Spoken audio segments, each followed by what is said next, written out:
mengerjakan tugas dari mata kuliah pemrograman berbasis web untuk aktivitas belajar 4, tugas praktik 1.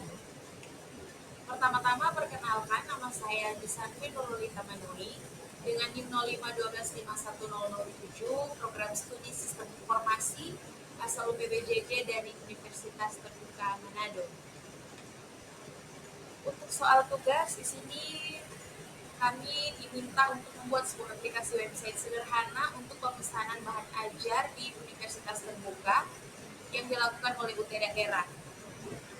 Dan tugas ini kami sebagai mahasiswa juga ditugaskan untuk membuat 4 halaman website, yaitu halaman login, dashboard menu yang di dalamnya, kemudian yang terakhir informasi stok bahan ajar. Dan saat ini saya akan menjelaskan tugas praktik 1 ini tentang pembuatan web Sita untuk Universitas Terbuka. Proyek ini mengimplementasikan HTML semantik, CSS responsif, dan JavaScript interaktif sesuai dengan kriteria penilaian yang diberikan. Kita mulai dengan membuka VS Code-nya dulu, dan untuk website-nya sudah saya kerjakan sebelumnya. Di sini saya hanya akan menjelaskan video guide.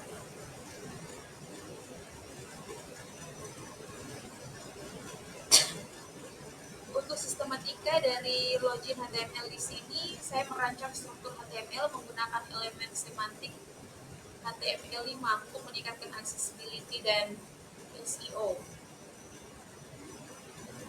Highlight dari poin pentingnya di sini untuk semantik elemen ada header, main, section, nav, dan artikel. Sedangkan form struktur di sini ada proper, form, label, dan input type.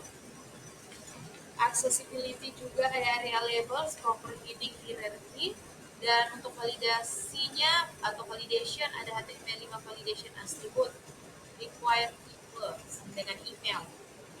Sedangkan argumentasi di sini struktur semantik membantu screen readers meningkatkan SEO dan membuat kode lebih maintainable.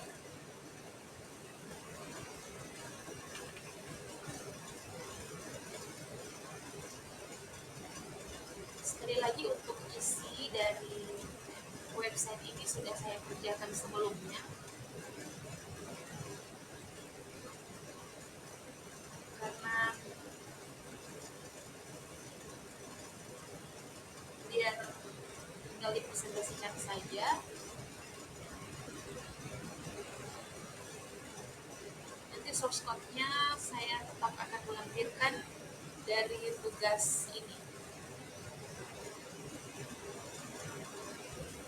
Struktur semantik membantu screen readers meningkatkan SEO dan membuat kode lebih maintainable.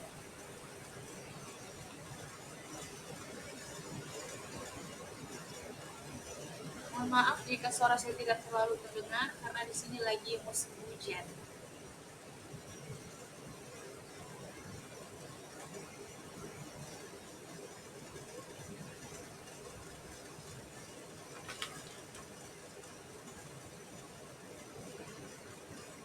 Untuk struktur HTML-nya dirancang menggunakan elemen semantik HTML5 untuk meningkatkan accessibility dan SEO. Ini login form-nya.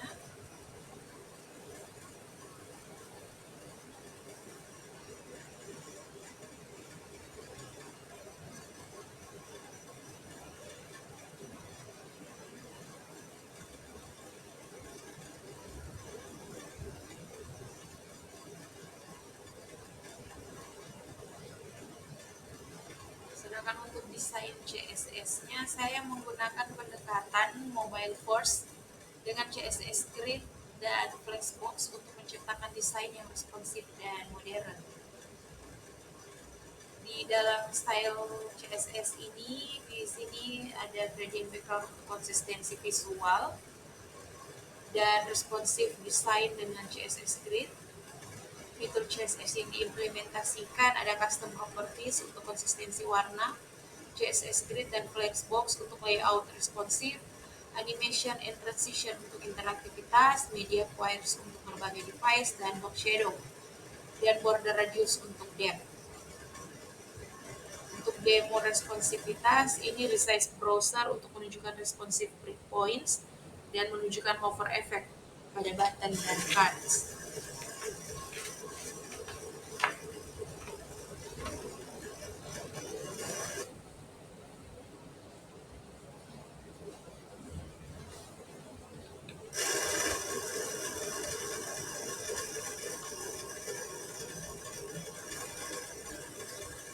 Dan untuk authentic system, menunjukkan login CS ini ada session management. Di dalamnya ada function checkout, current usernya session storage.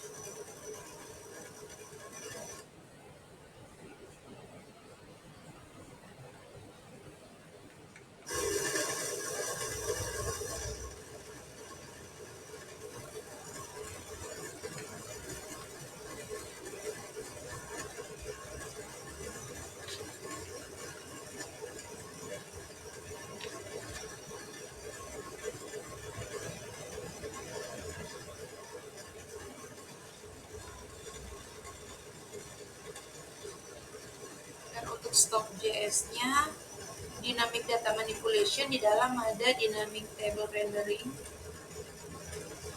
dan search and filter functionality. Di situ ada real time search.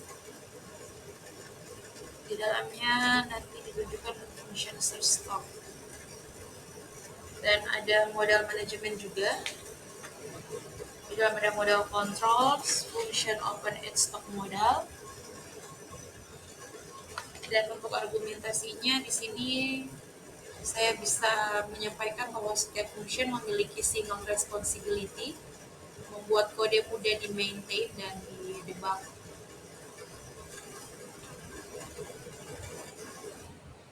Untuk validasi form dan alert, di sini saya implementasikan validasi di 2 level, yaitu HTML5 native validation dan custom JavaScript validation.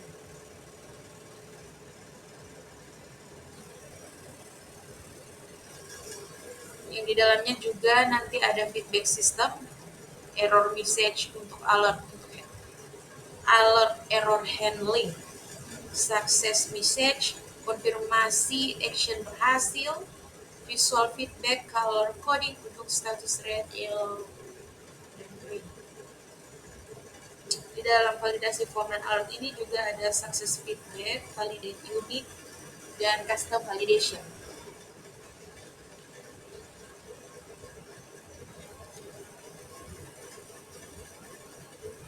Kemudian saya akan demo hasil dari website Sita ini yang sudah saya kerjakan.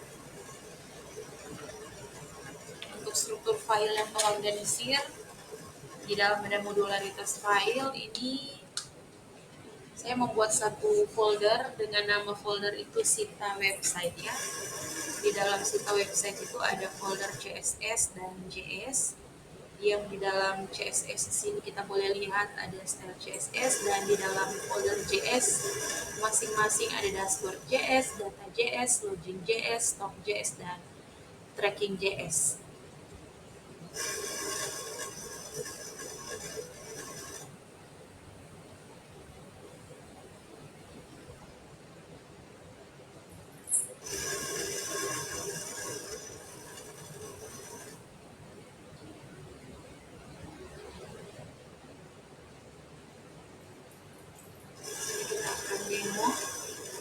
Berikut tampilan website dari Sita yang sudah saya kerjakan.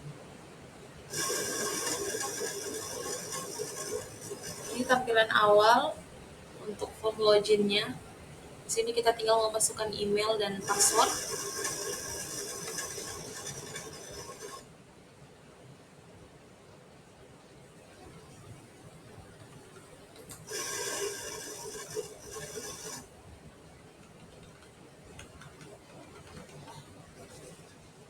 Kita boleh lihat muncul lupa password, di sini juga berhasil. Begitu juga untuk tool daftar juga bisa running.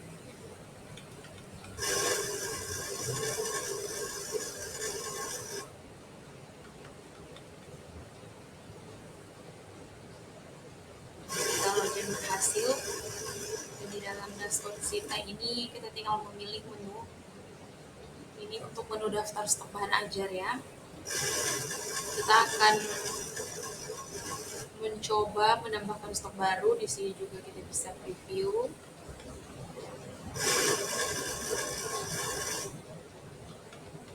Kita akan mencoba menambah stok bahan ajar baru. Apa ya? Pancasila mungkin. Bisa.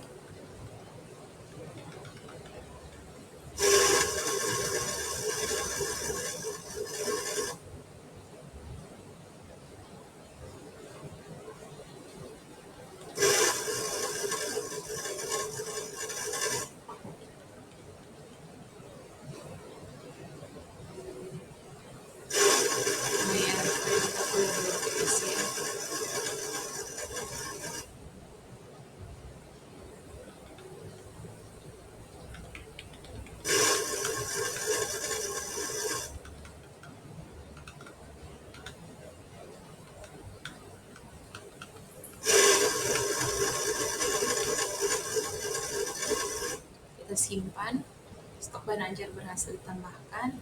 Kita lihat apakah dia berhasil. Ya, ini dia Pancasila materi pokok yang 1 dengan harga satuan 100.000. Oke, kita coba hapus. Iya, berhasil. Kemudian di sini juga ada track pengiriman.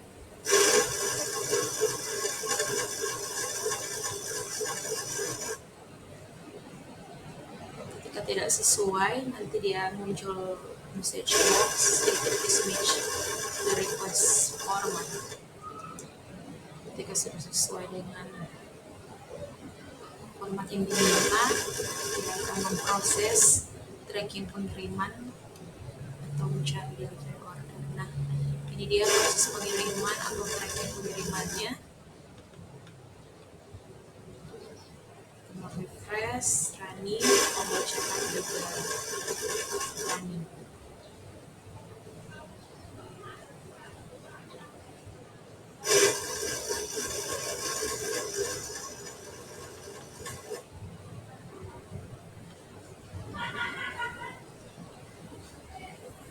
Ini juga ada menu rekap bahan ajar, story transaksi, dan ada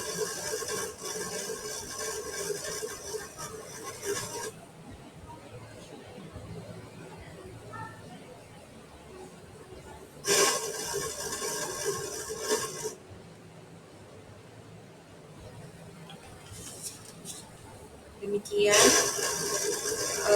presentasi saya untuk tugas pemrograman berbasis web dengan argumentasi dari struktur file yang terorganisir tadi. Separation of concern memudahkan maintenance, debugging, dan kolaborasi dalam tim development. Sedangkan kreativitas tambahan di situ ada fitur kreatif yang diimplementasikan. Dummy enhancements, advanced feature. Nanti juga saya akan melampirkan video guide-nya. Demikian tugas praktik saya. Mohon dikoreksi jika ada kesalahan. Terima kasih untuk kerjasama dan perhatiannya. Semangat pagi, tetap semangat bagi kita semua. Shalom.